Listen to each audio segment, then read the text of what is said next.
तो दोस्तों 2-3 दिनों से आप लगातार इस तरह की खबरें सुन रहे होंगे कि अमेरिका ने चाइना से डेवलपिंग नेशंस का दर्जा छीन लिया है। जी हाँ, अब अमेरिका ऑफिशियली चाइना को एक डेवलप्ड नेशन मानेगा। अब ये बात सुनने और देखने में काफी छोटी लगती है कि ऐसा मूव चलने के पीछे अमेरिका का फायदा क्या होगा। तो मैं आपको बता दूं कि इस तरह का स्टेटस किसी को मिलना कि आप डेवलपिंग नेशन है, इसका बहुत एडवांटेज होता है। दरअसल दुनिया में जो कुछ गिने चुने डेवलपिंग नेशंस हैं, जिसमें आप अमेरिका को शामिल कर सकते हैं, यूरोपियन यूनियन को शामिल कर सकते हैं, ऑस्ट्रेलिया को शामिल कर सकते हैं, इस तरह के जो डेवलप्ड नेशंस हैं, इनकी तरफ से कई सारी रियायतें दी जाती है डेवलपिंग नेशंस को और लेस डेवलप्ड नेशंस को। यानी जैसे भारत और चाइना ये डेवलपिंग नेशंस हैं, विकासशील देश। लेकिन कुछ देश ऐसे भी हैं जिन्हें कि अल्प विकसित देश कहा जाता है, यानी जिन्हें इंग्लिश में लेस डेवलप्ड नेशंस कहा जाता है, जिसमें पाकिस्तान को ले सकते हैं। तो इस तरह के देश जब डेवलप्ड नेशंस को कोई भी सामान एक्सपोर्ट करते हैं तो इसके ऊपर भारी भरकम छूट मिलती है। तो जो अमेरिका ने चाइना का ये स्टेटस छीना है, तो इसका मतलब ये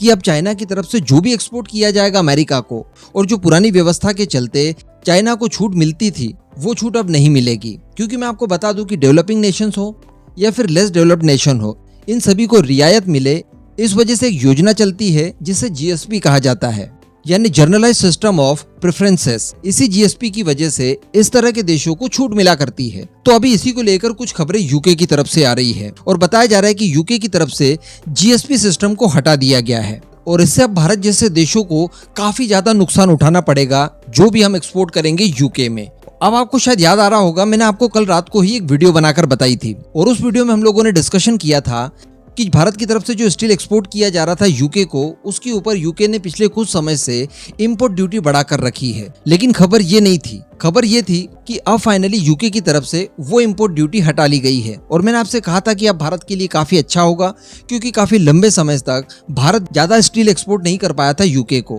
क्योंकि इंपोर्ट ड्यूटी बढ़ा दी गई थी। अब चूंकि उसे रिमूव कर दिया गया है तो भारतीय व्यापारी बड़े स्केल पर अपना स्टील यूके को एक्सपोर्ट कर पाएंगे, जिससे हमें लाभ होगा बराबर। लेकिन दोस्तों मैं आपको बता दूं कि केवल स्टील ही नहीं, और भी कई सारे आइटम्स जो कि भारत बड़े स्केल पर यूके को एक्सपोर्ट करता है, जिनकी अनुमानित लागत $2.5 बिलियन है, $2.5 बिलियन,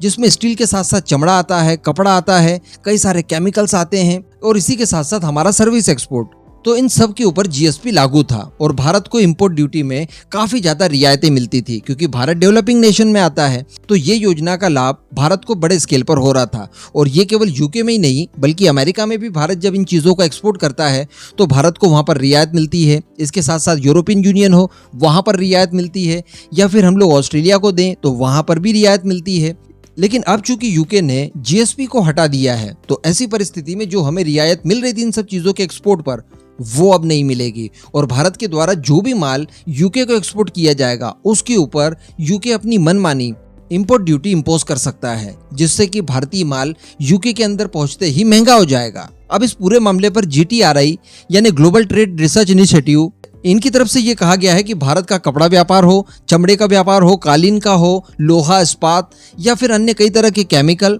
और हमारी सर्विस एक्सपोर्ट, इन सभी के ऊपर काफी ज्यादा प्रभाव पड़ने जा रहा है। और चूंकि यूके यूरोपियन यूनियन से काफी समय पहले ही अलग हो गया है, इस वजह से यूरोपियन यूनियन चाहे जीएसपी की योजना को लगातार चलाते जाए, लेकिन इसके लिए यूके बाध्य नहीं है और यही सारे कारणों की वजह से अब यूके ने जीएसपी हटा दी है। तो डेवलपिंग नेशन होने की वजह से जो हमें लाभ मिल रहा था, अब वो लाभ सीधे सीधे यूके की तरफ से काट दिया गया है और बताया जा रहा है कि स्पेशली ये सारी चीजें भारत को ध्यान में रखकर ही की गई है। यानी ये जो जीएसपी हटाई है ये स्पेशली भारत के लिए तो नहीं हटाई, कई सारे और देशों के ऊपर इसका प्रभाव जरूर पड़ेगा। लेकिन जो सामान अभी मैंने कुछ समय पहले आपको गिनवाए थे, ये भारत बड़े स्केल पर यूके को एक्सपोर्ट कर रहा था और इसी वजह से यूके के अंदर जो इन सब चीजों का व्यवसाय हो रहा था, जो उनकी लोकल मैन्युफैक्चरिंग वगैरह थी, वो काफी ज्यादा प्रभावित हो रही थी। तो इन सब को ध्यान में रखकर ये जीएसपी हटाने की योजना इन लोगों ने बनाई है, जो कि स्पेशली भारत के लिए बनाई गई है। तो कहने का मतलब कल की वीडियो में हम लोग इसलिए खुश हो रहे थे कि यूके ने इंपोर्ट ड्यूटी हटा दी है भारत के स्टील के ऊपर से, लेकिन वो वापस बढ़ जाएगी और स्टील छोड़िए अन्य कई सारे उत्पादों के ऊपर अब यूके अपनी मनमानी इंपोर्ट ड्यूटी इंपोज कर पाएगा। तो कहने का मतलब छोटा सा फायदा दिखाकर ढेर सारा नुकसान उसने हमारा ऑलरेडी कर दिया। हालांकि यहाँ पर देखा गया है कि यूके भी अब मजबूर है, उसकी इकोनॉमी की स्थिति काफी ज्यादा खराब हो चुकी है, तो इस तरह की रियायतें वो लगातार देता रहे और खासकर उस देश को जो कि ऑलरेडी इकोनॉमी के मामले में उसे सरपास कर चुका है, तो कहीं ना कहीं उन्हें भी इनसिक्योरिटी महसूस हो रही थी। और ये सारी चीजें आने वाले समय में हम लोग दूसरे देशों के साथ भी महसूस कर पाएंगे, क्योंकि भारत की जीडीपी जैसे जैसे बढ़ती जाएगी वैसे वैसे ये सारी फैसिलिटीज हमें एक के बाद एक सभी देशों से मिलनी बंद हो जाएगी। जैसे चाइना का ही एग्जांपल ले लिया जाए तो चाइना को भी इस तरह की रियायतें कई सारे देशों से मिला करती थी, लेकिन पिछले कुछ समय में जब चाइना ने अच्छा खासा ग्रो कर लिया उसके बाद ये रियायतें उसके लिए बंद हो गई। अब इस पूरे मुद्दे पर दोस्तों आपका क्या मानना है, नीचे कमेंट करके जरूर बताइएगा।